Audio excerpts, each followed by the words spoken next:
আসলে অনেক অনেক কিছু বলেছেন, কিন্তু আসলে বাংলাদেশ বলেন আর পৃথিবী বলেন, পৃথিবীব্যাপী এই গালির যে মনস্তত্ত্ব, আপনারা নিশ্চয়ই সিগমন্ড ফ্রয়েডের নামও জানেন।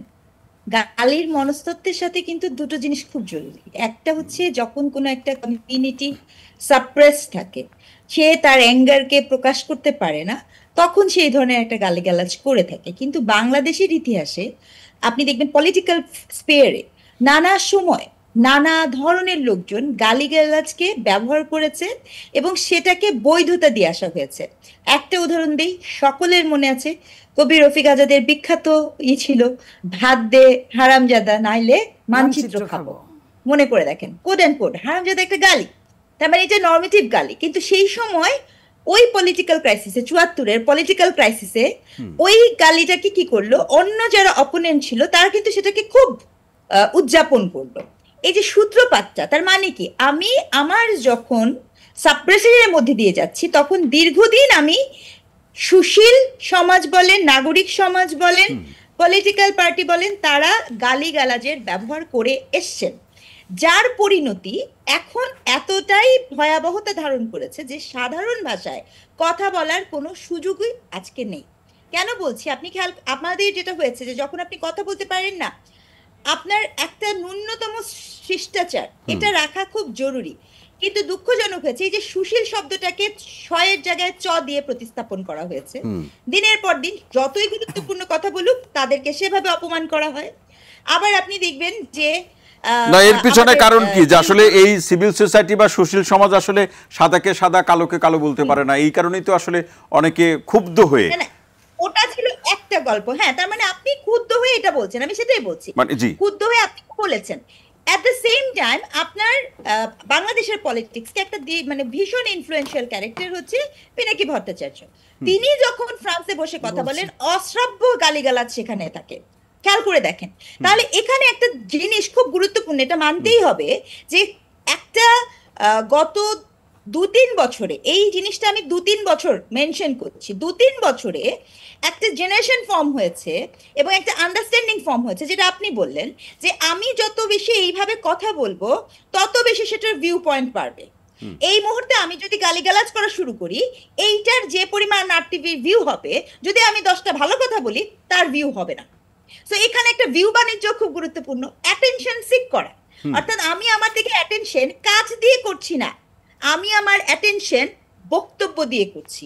সম্প্রতি যে ঘটনাটা ঘটেছে, আমি খুবই, এটা খুব দুঃখজনক, উভয় পক্ষের, আমি এখানে কোনো এক পক্ষের পক্ষ বা বিপক্ষ নিব না, উভয় পক্ষের যে ভাষার ব্যবহার, যে আচরণ, সেটি কোনোভাবে কোনো রাজনৈতিক নেতার আচরণ হতে পারে না। কিন্তু ডক্টর রেজওয়ানা করিম সিনিকদা এই জায়গাতে এসে যে পরে যে দেয়, সে বলতে পারে যে সে আগে দিয়েছে বলে আমি একটা দিলাম, তার একটা যুক্তি বা একটা বলার সুযোগ থাকে।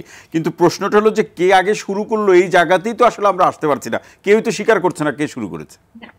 আলাপটা কিন্তু কে আগে শুরু করলেন না, আলাপটা হচ্ছে আমি এবং আপনি।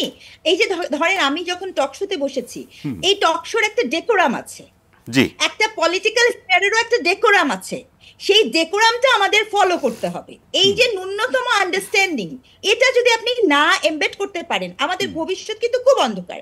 কারণ আপনি তো এটাই ভেবে এসছেন যে অমুককে গালি দিলে আমার কোনো কিছু যায় আসে না, যতক্ষণ পর্যন্ত গালিটা আমার গায়ে না পড়ছে।